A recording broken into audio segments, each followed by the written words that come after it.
Pag yung video na ako, wala siyang gagawin video na ako ng video.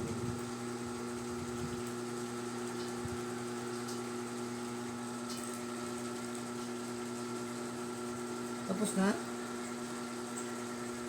Ulit po. Bakit ng isa? Hindi mo kasi yung kuha. Wala mo kasi kabuhay-buhay mag-video. Videoan ko na yung ulo mo. Buhay-buhay kasi mag-video. Oh, hindi niya dapat iniikot mo din dapat yung camera, hindi yung nakatutok lang ng ganyan, oh. Oh, huwag mo na sabayan ng background. Background. Lalagyan mo pa yan, hindi ko mo kailangan yan. Mamaya pa yan. Ma-restrict pa yung account ko niyan.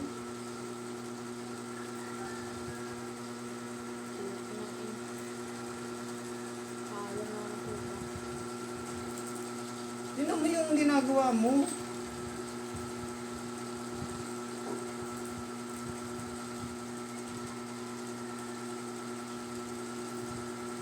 Dapat pa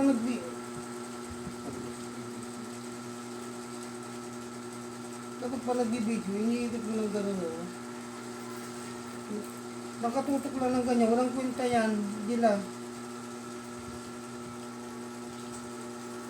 Oh, ay, si Angela parang tanga pa, tinutok sa mukha mo, parang kasum. Ang ingay mo. Maririnig. Ulitin mo yan. Wala yan, Okay na nakatutok yan? sa may mukha mo eh. Pangit naman ang pagbibideo kasi pangit. Ikaw dito mag-ano, ako magbibideo. Pagkatangit. Manahimik ka na. Putang ina ka, nalilig ka.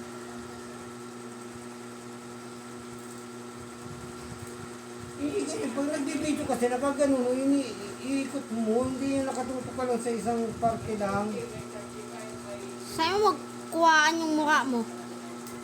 Kaya nga, pero pwede ko namang iikot eh. O, ano yan? Wala man doon ng tao. Anong klase? Dito ka, pakita kita ng pag-video. Ayusin mo kasi pag-video mo. So, bayaan na yan pang aesthetic, Ben? Bakit ka kasi pag hindi, ganda mo yung pag-video mo kasi pag magagawa ka ng content, kailangan maayos yung content na hindi lang yung bara-bara na Pati nga si Abby ni video mo eh. saan yun? Nakatutok dyan. Video parang tanga.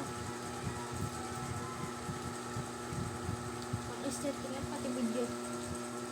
Pati si Abby ni videoan mo. Siyempre, kung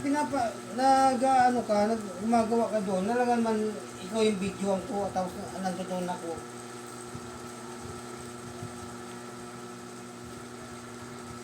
Kung gumagawa ka ng content, kung maganda yung pagkagawa, Wala mo ka Angela, nakatutok ka sa may paa mo eh. Mga ka ba? Manahimik ka? nagawa ka ng content, di ayusin ang pag-video. Aawakan mo lang ang cellphone, hirap na hirap ka pa.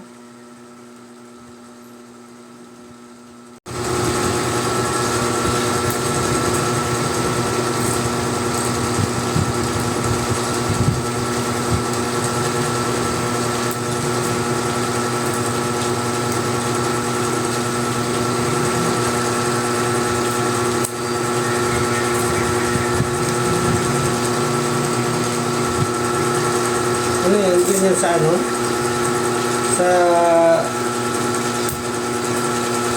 sa ano yung ginawa mo?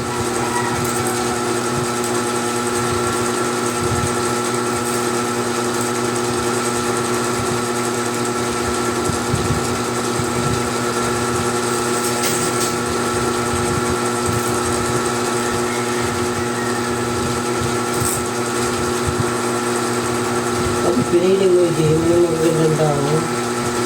Bakit maayos din? Magaganda yan oh. Ang lalaki ng dahon. Ito, ito yun.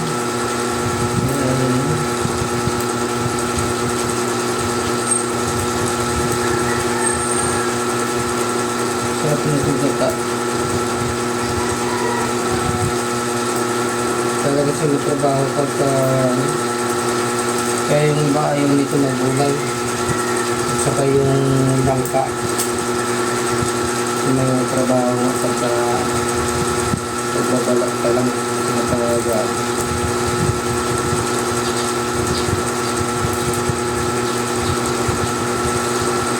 Tagal na natin na kain ng bangka. Wala. Para makapag-ulay. Siguro yung mga langka doon sa gilid ng bahay, ang dami ng namumungan na yun. Baka nga wala na yan. Baka Ang dami pinag... namumungan na yun. Pati doon yung binili kong lupa doon kaya tinda yung nasa gilid na ng bakod natin. Namumunga na yun eh. Wala na yun. Wala na yun ah. Pero? Di ba ano nga tayo, nabuwag nga tayo. Yung nasa boundary yung pagitan ni ano, pangalan ng kapibayan natin doon si ano? Si William. Hindi. Pati yung nasa gilid ng ano, yung sa may tabi ng kusina natin, di ba may puno din ng langka doon, namumunga din yun. Atin pa yun eh. Kasama yun dun sa lote. Namumunga na rin yun.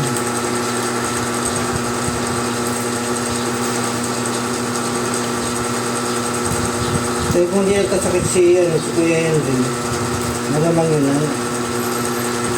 nandudul pa rin yung sila, hindi yung doon naalis. Nagkasakit lang si Kuya, hindi kaya bininta na lang nila yung ano.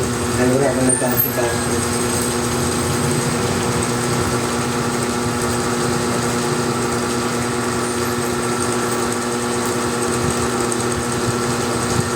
Tuloy, hindi ko pa maano yung isda. Masyado pa matigas. Paano bibiyakin yung...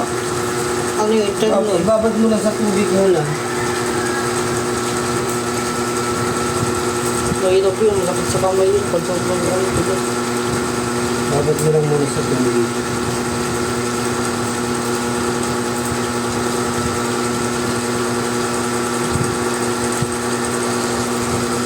Ayos na yun, mababa na yun. Saan ka na gano'n? Sa ano?